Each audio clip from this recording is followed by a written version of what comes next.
This is John Paul Rai. I'm coming to you from Tokyo, Japan, and I guess I missed this here. I'm not sure exactly how long this has been up on the web, but probably for a little while. The Stand Season 1 has 22% audience score. That's the lowest I can remember. I think Cuties, the Netflix movie, went really low. But maybe not even quite that low. I think maybe 15%. Either way, this is The Stand. This is a Stephen King production. This is not a controversial movie that like 80% of the people disliked because it, well, was distasteful for a lot of us. And the critic rating isn't that good either. 58% is not that good. Once again, a Stephen King production. And King is a great writer. Pretty much everyone likes Stephen King. I'm sure not everyone, but if you get my drift, he's pretty popular and he's pretty respected. So let's see what some people are saying. Here we have the critics down here, and taking a quick look before we read, there are quite a few fresh tomatoes here.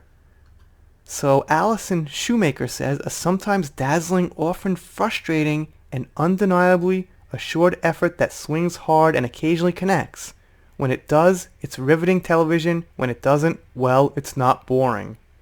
And Bill Goody Koontz says, for the most part, it's time well spent. Well, time well spent is also, I don't know, taking a walk in the park, reading a book. Okay, so these are from December and January here, January 13th. So January 13th is very new. Amber Heard is a little iffy as Nadine Cross, and the magnificent Whoopi Goldberg needs no introduction, but Marston Stu Redman is an engaging and buoyant hero, and Alexandra Skarsgård's Randall Flagg is compelling in either way. So Amber Heard is a little iffy. A little iffy is a really bad way to describe Amber Heard, and that's a huge compliment for her.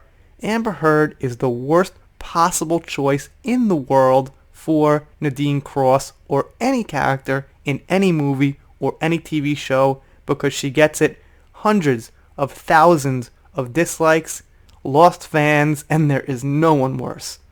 So it looks like Michael Etato, or Edato, whatever you say his name, or excuse me, however you say his name, is not quite in reality here. Alright, that was rough. We got through it. Let's keep going. So Hannah Brown gives it a rotten. While it may sound as if this would be particularly frightening to watch right now, the truth is that this much-awaited series is a bit of an anticlimax. Okay, I'll take your word for it. The novel captured a crisis through small stories that converged to form a larger reality. Had the show retained the novel's pacing and opted for grief over gore, King's message of humanity's resilience might have carried more weight in these times. Okay. So basically, I only see... Wait a minute, here's another mention of Amber. With a cast that also includes Amber Heard, Greg Kinnear, Nat Wolff, J.K. Simmons, Heather Graham, Ezra Miller, and a cameo from King himself, there's plenty of reasons to keep watching. So this guy also mentions Amber Heard first, just like Stephen King. So I guess James Crute didn't get the message that Amber Heard is a criminal, an abuser, and actually, I'm going to say it, toxic for any production that's trying to make money. I don't like the word toxic, but in this case, in this exception, I think she actually is toxic.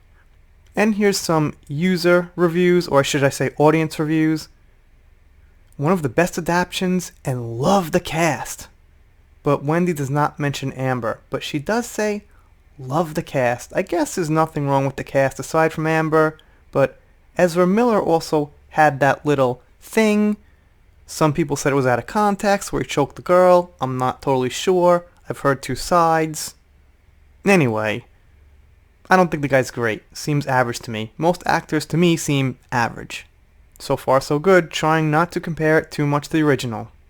And these are basically all from December, so it looks like they put the positive scores mostly. I'm seeing, well, a couple of low scores, but mostly 3s, 4s, and 5s here. And I don't see any mention of Amber. in these comments here. But I do find this incredibly interesting that the score is so low for the audience out of almost 400 people now.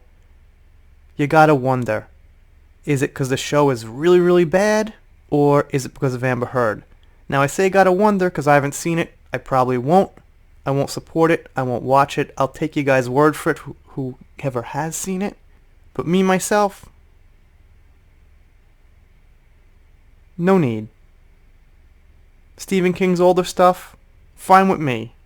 It, Dark Tower, when he was 19, he wrote it in the 80s or something like that. That's cool. I'm not going to erase the guy's whole life. But from this point on, with him promoting Amber, complimenting Amber, having Amber in his productions, then we're done.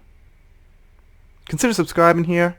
I'm doing shoutouts, special thanks, things like that. If you don't subscribe, I'll be pretty sad, but I will get over it. Make a video, something like that. See you next time.